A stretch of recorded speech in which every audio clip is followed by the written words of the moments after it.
Hello and welcome to Japan Lyric Room.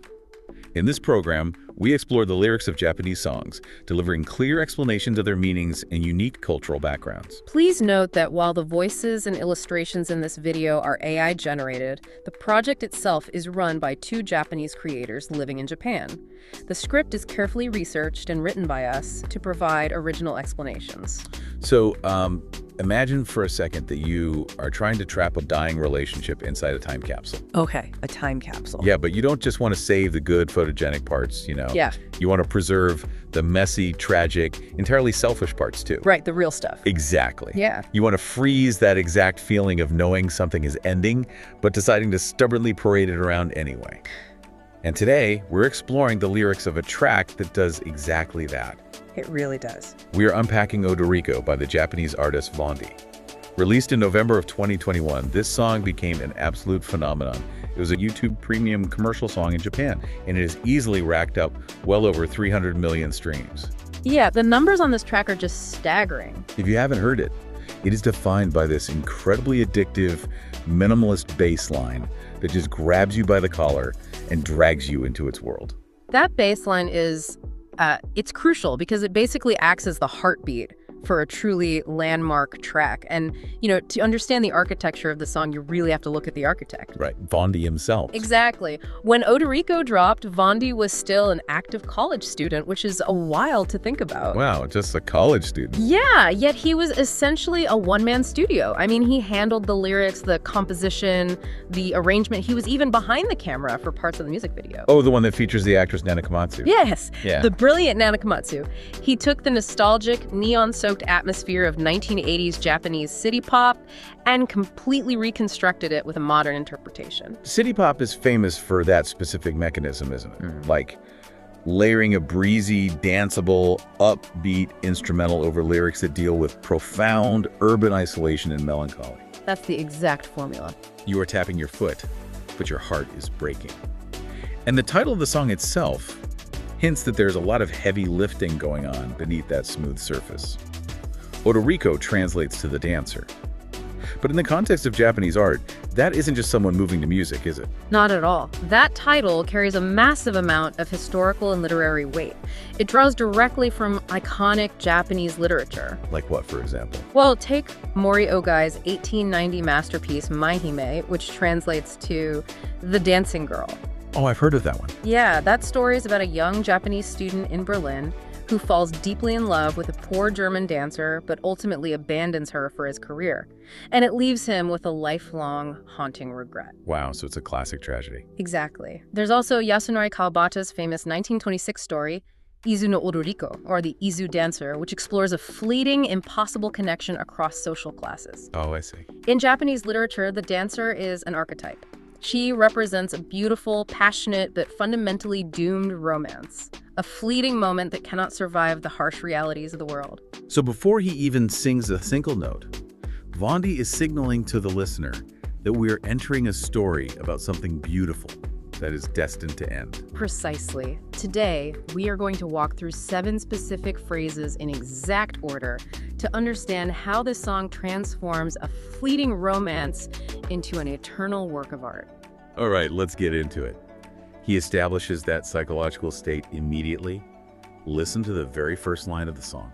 That's such a striking opening. It really is. It translates to, things I feel like I left behind somewhere are floating, one or two. And here's the cultural nuance. Memories I thought I'd forgotten, or small regrets left undone, are floating in my heart and won't leave. That imagery of suspension is so deliberate. Okay, let's unpack this. It reminds me of having an app running in the background of your smartphone. Oh, that's a good comparison. Right, like you aren't actively looking at the screen, you aren't using the app, but it is quietly draining your battery all day long. These memories aren't front and center, but they are consuming your energy. That is a highly accurate way to visualize it. The Japanese word used here is uteru, which means floating. It's a fascinating verb choice because of the spatial unease it creates. Spatial unease? What do you mean? Think about the physics of memory. If a memory sinks to the bottom, it's forgotten. You've moved on. Makes sense. Right. And if a memory breaches the surface, you have to actively confront it and deal with it, But if it is simply floating, suspended in the middle of the water, it's just drifting aimlessly. I get it now. These unspoken words and lingering regrets don't cleanly fit into the narrator's everyday life, but they refuse to disappear. It is an agonizing state of emotional purgatory. You are just treading water with the ghost of a relationship. But the thing about purgatory is that you can't stay there forever, you know. No, you can't. Eventually, that internal stagnation collides with the reality that the world outside isn't stopping for you. And Vaundy captures that brutal momentum in the very next breath. Yes, phrase number 2. This translates to the future of that girl in me that started turning, if it could stop somewhere and we could start over. The shift here is palpable. And the cultural nuance. If the gears of destiny that started moving could stop somewhere and we could start over again. You can really feel the shift in scale here, moving from the internal heart to the external world. Yes, and I actually want to push back on the inherent romanticism of that line. Oh, how so? Well, wishing you could stop time or get a do-over is a classic pop music trope. But the phrase started turning Maori the Shita. It doesn't sound romantic to me. It sounds industrial. Industrial. That's an interesting word for it. Yeah, it makes it seem less like a wish upon a star and more like these two people are trapped inside a massive machine that they have absolutely zero control over. You've keyed into the exact tension Vaundy is building. Maori dashita is a profoundly heavy metaphor. It evokes the image of a vinyl record spinning on a turntable, or the heavy iron wheels of a train grinding forward along the tracks. The gears of destiny. Exactly. The mechanism here is that once those gears start turning, your individual human willpower cannot stop them. Time is ruthless. It really is. And juxtaposed right next to this massive turning machinery is a faint, heartbreaking little word, moshimo, meaning if. If we could stop somewhere, if we could start over.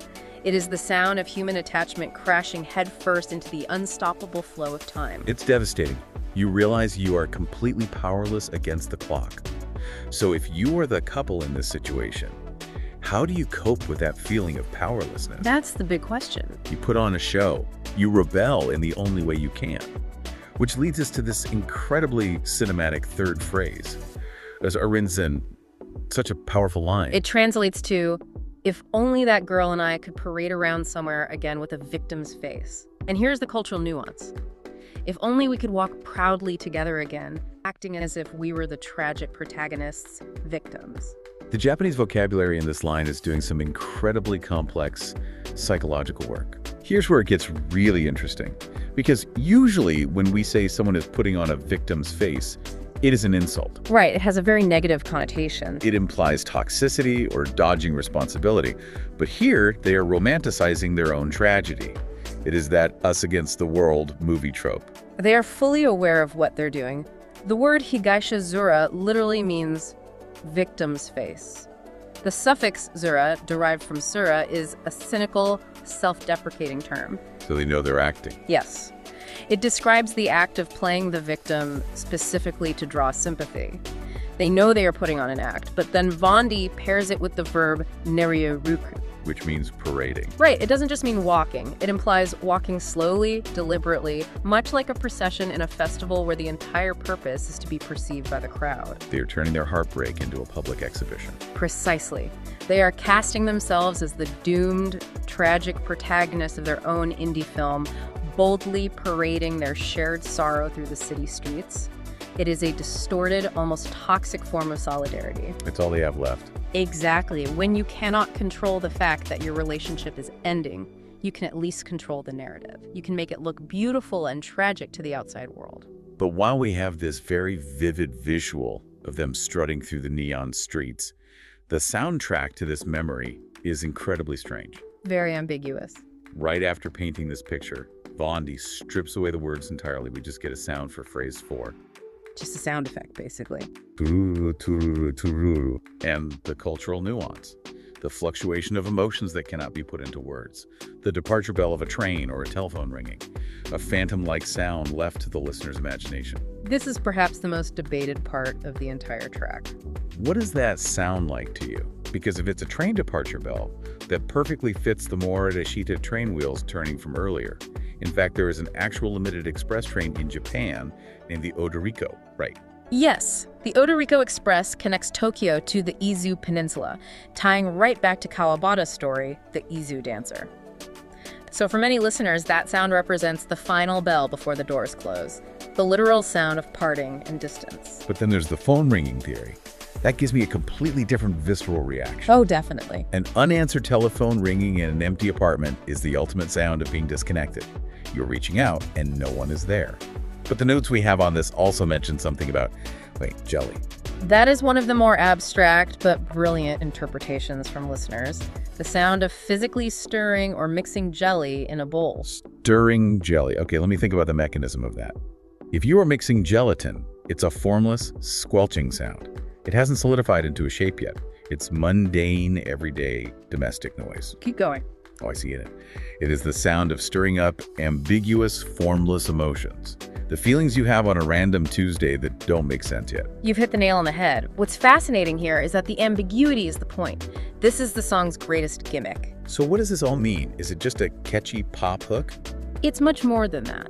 Because it has no fixed meaning, it triggers different scenes for every listener. Whatever phantom emotion you are harboring, the Turururu acts as a blank canvas for it. It's mesmerizing, but you can't live in a state of ambiguity forever. Eventually, you have to make a choice. Right, action has to be taken. And right after this swirling, formless sound, the song takes a sudden, sharp turn toward decisive action in phrase 5. The energy completely changes here. It translates to kicking away the thoughts, the two of us are doing it, making a vow, and the cultural nuance. Kicking away hesitation and doubt. The two of us are making a vow of love that will never be forgotten. This shift in tone is the pivot point of the entire narrative arc. It's like someone breaking the glass on an emergency alarm. I want to look at the sheer physicality of the verb kicking. We started this lyric explanation talking about soft, floating feelings, memories gently drifting. And now it's violence. Yeah, now, out of nowhere, we are literally kicking them away. It's a sudden, aggressive burst of rebellion placed right in the middle of a delicate pop melody. That friction is highly intentional. The phrase, omoi o kete, kicking away the thoughts, showcases an immense force of will. Up until this moment, the couple has been entirely passive. Just letting things happen to them. Exactly. They were floating in memories. They were trapped in the spinning gears of time. They were just playing the role of victims. But here, they snap out of it. They wake up. They are taking active control. By violently severing their past regrets and their hesitation, they are dragging themselves out of the water to make a brand new, definitive vow. They aren't just passengers anymore. But making a vow in the heat of the moment is easy, right? We have all made promises at 2 a.m. that we break by noon. Oh, absolutely. Keeping that vow requires an architecture of discipline. And that brings us to phrase 6 and how they plan to survive. This part is brilliant. It translates to imposing words upon the two of us so as to sing of a love we won't forget, won't break, and the cultural nuance. By establishing words as our own rules and consciously protecting them, let's continue to sing of a love that never fades. This is where Vaundy's songwriting elevates to another level of sophistication entirely. The word imposing feels so severe for a love song, doesn't it? But it reminds me of the myth of Odysseus tying himself to the mast of his ship so he wouldn't be swept overboard by the sirens. That's a great analogy. It is actually deeply romantic. They know their human emotions will fluctuate. They know the storm is coming. So they are actively tying themselves down with strict rules to protect what they have. And if we connect this to the bigger picture, there is a brilliant hidden trick in the Japanese language used here that you can only catch if you read the official lyric sheet. Oh, what kind of trick? Japanese writing frequently utilizes furigana, small characters placed above the main text, to dictate exactly how it should be pronounced, even if it contradicts the standard reading of the kanji. Okay, I've seen those before. In the written lyrics, the word on the page is kawarenai, which means unbreakable. But when Vaundy actually sings the line aloud, he pronounces it wasurenai, which means unforgettable. Wait, really? That is incredible. He is stacking two meanings on top of each other in the exact same breath. Yes, exactly. So the love is simultaneously unbreakable and unforgettable. Right, and the use of the word kashite, imposing rules or assigning a duty, is the foundation of that dual meaning. It is an acknowledgement that a long-lasting love does not just survive naturally in the wild. Passions fade. They do. The gears of time keep turning. Therefore, to make love unbreakable and unforgettable, it must be fiercely protected by boundaries, promises, and words that the couple willingly imposes upon themselves. They are building a fortress of words to keep the world out. But here is the tragic irony of the human condition. No matter how thick the walls of your fortress are, and no matter how strict your rules are, we do not live forever. No, we don't. Eventually, everything ends. And this realization leads us to the grand finale of the song's lyrics, phrase 7. The culmination of all that tension. It translates to, when we scatter, what remains will probably be an unchanging song of love. And the final piece of the puzzle, the cultural nuance. Even after we eventually leave this world, only this song of love will remain unchanged. It's a beautiful resolution. I am just in awe of the verb choice here, churu, to scatter. It is the exact word used to describe cherry blossoms falling from the tree. And culturally, we find cherry blossoms beautiful precisely because they fall, right? Their beauty is inherently tied to their brief lifespan. You've captured the absolute core of Japanese aesthetic philosophy there. Churu symbolizes the falling of flowers, and by extension, the beautiful but inevitable end of our own fleeting lives. It all comes together. This is where the song brings everything full circle back to the literary roots we discussed at the beginning. Remember Mori Okai's Mahime? Yes, the doomed dancer. This final lyric synthesizes the entire thematic weight of the doomed dancer archetype. It is a profound statement about the nature and purpose of art itself. The creator is looking at this relationship and acknowledging that it is fleeting, temporary, and doomed to scatter, just as all human lives are. But the song itself doesn't end. That is the ultimate triumph of the artist. By taking this messy, temporary human relationship with all of its manufactured victimhood, its strict rules, its floating regrets, and its turning gears and crystallizing it into a piece of music, it gains eternal life. It becomes immortal. Exactly. Even after the lovers themselves have scattered like cherry blossoms and are long gone, the unchanging song of love remains. It takes a tiny, isolated moment of grief and turns it into a permanent monument. Odoriko captures the profound loneliness that comes with watching time slip through your fingers, but it offers a powerful counterweight, the hope that love survives within music. The universal message is that regardless of how eras or cities change, the human desire to love, remember, and find solidarity in our shared tragedies remains constant. It really makes you wonder, about how we live our lives right now. When you post pictures on social media, or when you document your own fleeting relationships online today, aren't you just trying to do the exact same thing? You are trying to take a temporary, fragile moment and turn it into something permanent. You are trying to build a time capsule that might just outlive you. That's a very striking thought. Thank you so much for listening. We feature various Japanese songs and provide detailed explanations on our website. Please check the link in the description to explore more. If you enjoyed this program, please subscribe to our channel and let us know your thoughts or song requests in the comments. See you next time. This was Japan Lyric Room.